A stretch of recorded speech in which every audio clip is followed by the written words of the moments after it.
আমরা বাঙালিরা যতই এক হই না কেন, পলিটিশিয়ানরা আমাদের আলাদা করেই ছাড়বে।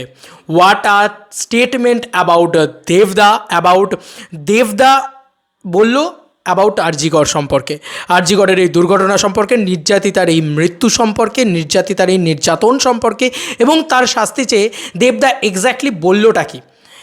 দেখো, এই কথা শোনার জন্যে বোধহয় এত দিন ধরে, মানে 2 সপ্তাহ 3 সপ্তাহ ধরে বোধহয় কিছু মানুষ হাঁ করে বসেছিল যে দেবদা মিডিয়াকে কি বলল বা কি বলবে। খুব ইম্পর্ট্যান্ট থিং, দেবদা কি বলল। তো দেবদা কি বলল, নিজে একজন পলিটিশিয়ান হয়ে, নিজে একজন পলিটিক্যাল মানুষ হয়ে তিনি কিন্তু একটা খুব সুন্দর বক্তব্য রেখেছেন গো। মানে ভাবলেও ভালো লাগছে যে হি ইজ দেব অ্যান্ড আমি প্রাউড ফিল করছি যে আমি একজন দেবিয়ান। আমি প্রাউড ফিল করছি, ইয়েস, আমি আজকে বলতে বাধ্য হচ্ছি যে আমি একজন দেব ফ্যান বলে আজকে নিজেকে গর্ববোধ হচ্ছে। এত সুন্দর স্টেটমেন্ট দেবদা দিয়েছেন। তো শোনো, পলিটিশিয়ান আমাদেরকে ডিভাইড করেই ছাড়বে। একটা কথা আছে, এই কথাটা এবারে চেঞ্জ হওয়া দরকার। কথাটা হলো, বাঙালি একাই 100, কিন্তু 100টা বাঙালি এক নয়। এইবারে এই প্রবাদটা চেঞ্জ করতে হবে। এই 100টা বাঙালি ভারতবর্ষকে একটা নতুন ল এনে দেবে।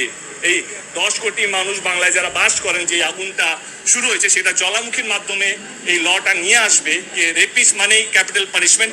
100 বছর ধরে যদি এক্সিকিউট হয়ে যায়, এই লটা যদি চলে আসে, 100 বছর ধরে ভারতবর্ষের প্রত্যেকটা মানুষ বাঙালিকে সম্মান করবে। যেই বাঙালি ভারতবর্ষকে স্বাধীনতা নিয়ে এসে দিয়েছিল, আজকে সেই বাঙালি ভারতবর্ষের প্রত্যেকটা মেয়েকে সুরক্ষা দিতে চলেছে এই আন্দোলনের মাধ্যমে।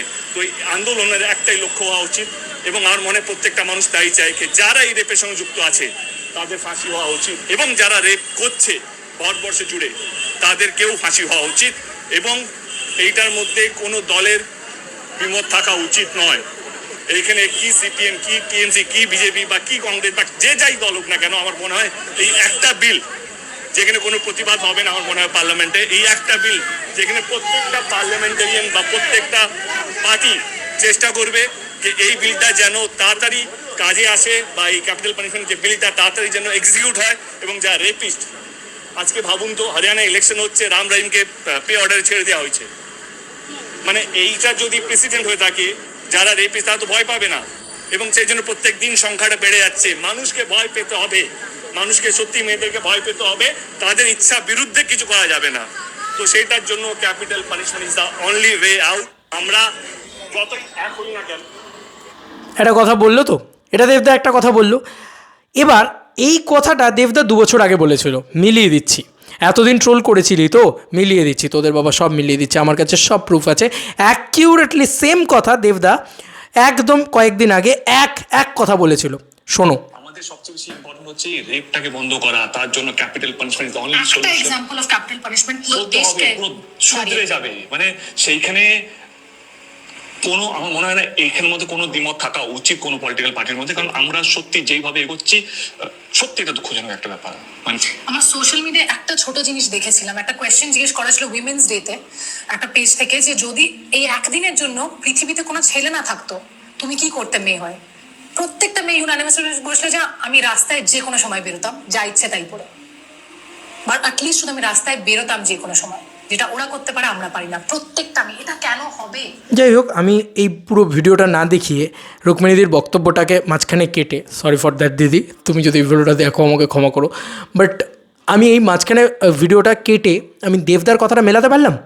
আজকে 2024 সালে দাঁড়িয়ে, আজকে 24শে আগস্ট রাস্তায় দাঁড়িয়ে বা আরজিকরের প্রোটেস্টে দেবদা দাঁড়িয়ে কি কথাটা বলল। যে কোনো পলিটিক্যাল দলের নেতারা এটাকে ধামাচাপা দেওয়ার চেষ্টা করছে, নিজেরা নিজেদের ইস্যু তৈরি করার চেষ্টা করছে, এটা তো সাধারণ বিষয়, একদম সাধারণ বিষয়, এবং এটাই হচ্ছে। কিন্তু দেবদা কি বলার চেষ্টা করলো একবার ভেবে দেখবে, একবার ভাবো তো মানুষটা কি বলল নিজে একজন পলিটিশিয়ান হয়ে, এবং কি বলল এখন, কি বলল তখন, কি বলল 2 বছর আগে, কি বলল এখন। দুটো মেলালে বুঝতে পারবে, হায় ভগবান, এই মানুষটা তো অনেক দিন আগে প্রোটেস্ট করেছিল রে, তখন এই মানুষটাকে কেউ শোনেনি, তখন এই কথাগুলো কেউ মানেনি। আজ সেই মানুষটা সেম কথাটা, বলি না আহেড অফ টাইম সুপারস্টার, এটা তো বলি আমি, সময়ের থেকে এগিয়ে থাকা সুপারস্টার। কী লাভ হলো বলো? সেই তো মানুষ ট্রোল করলো, কিন্তু ট্রোল করে কী লাভ হলো? সেই একই কথা দেবদা আজকেও এসে বলল, সেম কথাটা বলল, এবং এই কথাটা দেবদা 2 বছর আগে অনেক বছর থেকে বলে যাচ্ছে।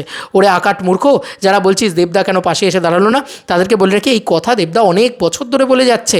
আচ্ছা চলো, সেটা তো মেনে নিলাম, সেটা একরকম কথা। তুমি জানো যে দেবদা সবার আগে আরজিকর ঘটনায় নিজের খাদানের টিজার পিছিয়ে দিয়েছে, তো ঠিক আছে, কিন্তু সেই খাদানের টিজারের পিছিয়ে দেওয়ার ওই যে লেখাটা, সেখানে সে জাস্টিস চেয়েছে সবার আগে। সেই জিনিসটা তো অনেক গাধাগুলো জানে না, ইংরাজি পড়তে পারে না, যে বেচারা। যাই হোক, আমি আরেকটা জিনিস তোমাদেরকে দেখাই, দেখলে তোমরা অবাক হবে যে এত কিছু কিছু ফুটেজ এসছে দেবদার, সেই ফুটেজগুলো তোমরা একটুখানি দেখো। দেবদার এন্ট্রি ইত্যাদি ইত্যাদি যে ফুটেজগুলো এসছে সেগুলো জাস্ট দেখো। আমি চোখের সামনে সাইড করে তোমাদেরকে দেখাই। হ্যাঁ, ফুটেজগুলো তোমরা দেখতে থাকো। দেবদা হাঁটতে পারেননি, এত ট্রোল করার পরেও দেবদা রাস্তায় হাঁটতে পারেননি। দেবদাকে মঞ্চে উঠে যেতে হয়, কারণ he is the biggest superstar in our Tollywood industry. Yes, দাদা হাঁটতে পারেনি, দাদাকে স্টেজে উঠে যেতে হয়। আমি বারবার বলেছিলাম, যদি রাস্তায় দেবদা হাঁটেন, দেবদার মতন বড় সুপারস্টার হাঁটে, তাহলে প্রোটেকশান দেওয়া যাবে না। আর সেটাই হয়েছে বন্ধুরা, প্রোটেকশান দেওয়া যায়নি বলে দেবদাকে উঠতে হয়েছে স্টেজে। সে রাস্তায় অনর্গল হেঁটে যেতে পারেনি সাধারণ মানুষের মতন। আবার বলছি, দেব কোনো শুভশ্রী নয়, দেব কোনো সাধারণ কেউ নয়, দেব কোনো রাজ চক্রবর্তীর মতন ডিরেক্টরও নয়। আমি কাউকে ছোট করছি না, বারবার বোঝানোর চেষ্টা করছি, ব্যাপারটা বুঝতে পারছো নিশ্চয়ই কি বোঝাতে চাইছি আমি। দেব কোনো একটা নাম নয়, এটা একটা ব্র্যান্ড। দেব যখন আসবে না, সব শেষ করে দিয়ে চলে যাবে, জাস্ট এটাই বলবো।